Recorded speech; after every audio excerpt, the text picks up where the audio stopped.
The 110cc scooter space has had one dominant model for the longest time. It is the Honda Activa. But with the Xoom 110, Hero MotoCorp wants to have another crack at the segment.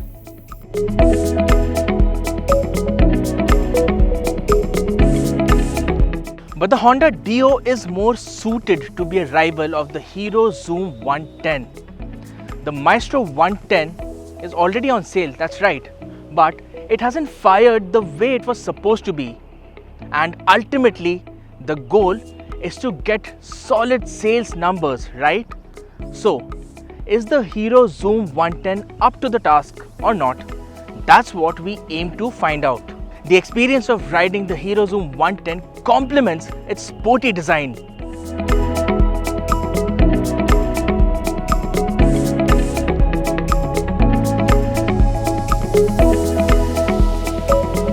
Let's start straight with the performance. So the motor feels very sprightly, and even with my weight, it feels like a dash to hoot in and around the city. Yes, now Hero may or may not have built this as a sporty scooter, but it definitely feels like one.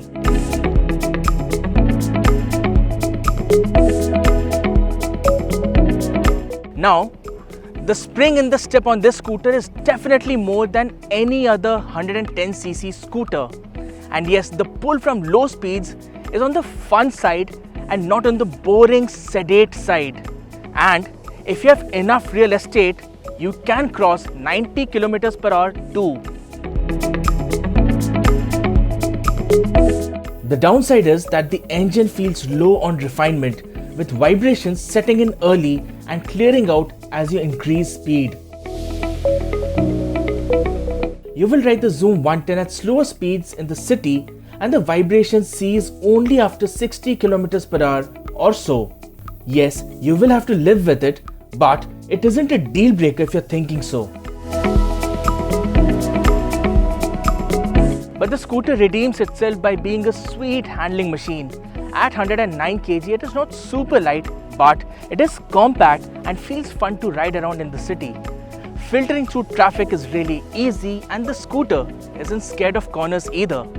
The wide 100 section tire at the rear and a stable front end makes cornering fun.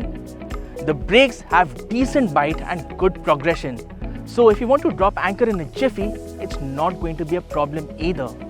The ride quality is firm but not stiff to the point of being uncomfortable. You will feel sharp ruts and bumps, but the regular undulations will be dealt with easily.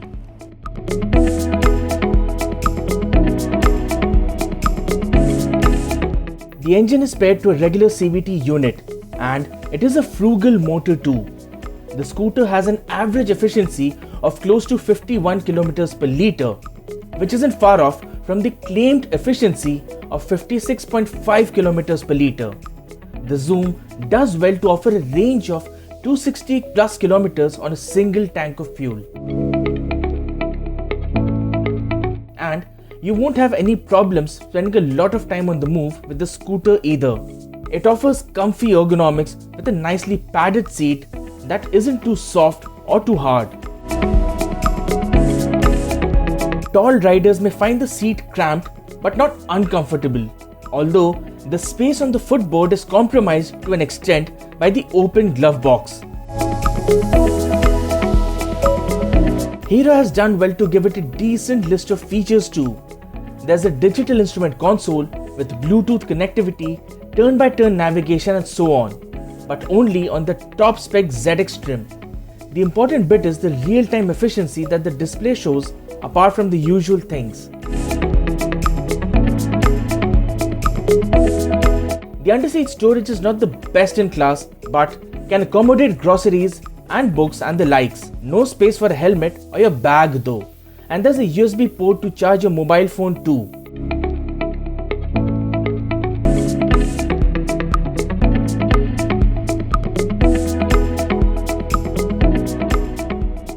Design on the Hero Xoom 110 is really sporty, and it is going to make you stand out whether you're a college goer, a young professional, or just someone who owns the scooter. The H motif up front on the LED headlight and at the rear on the LED tail light looks really cool. And the overall design of the scooter is something that you wouldn't see on any other 110cc scooter.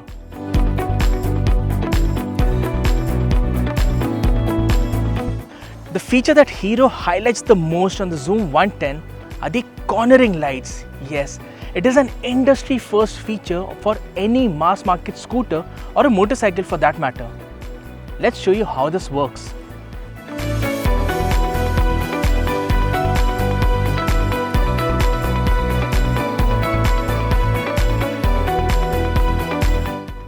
So you see, thanks to a fitted gyroscope and an accelerometer, these cornering lights light up every time you change directions. Now I tested this feature in the dark and the illumination is not that great. Nonetheless, it is a fantastic feature to have.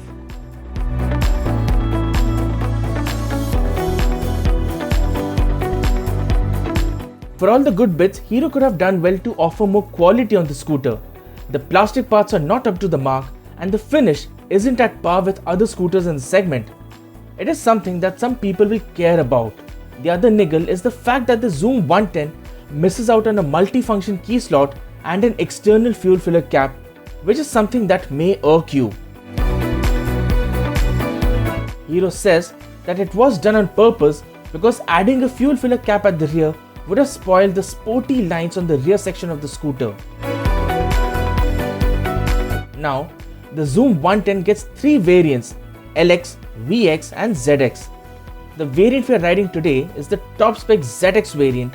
It gets Bluetooth connectivity, a wider 100 section tire at the rear along with cast alloy wheels and a disc brake up front. The prices are on your screen right now. Variant to variant, the Honda Activa is more expensive while the Dio is more affordable. But the difference in prices isn't huge.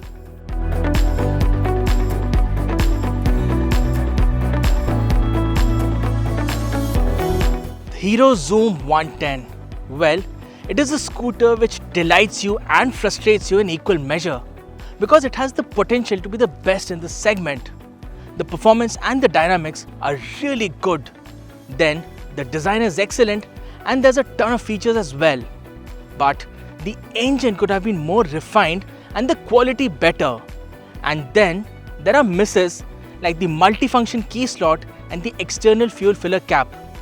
Having said all of that, the Hero Xoom 110 makes for a solid choice if you're in the market for a 110cc scooter.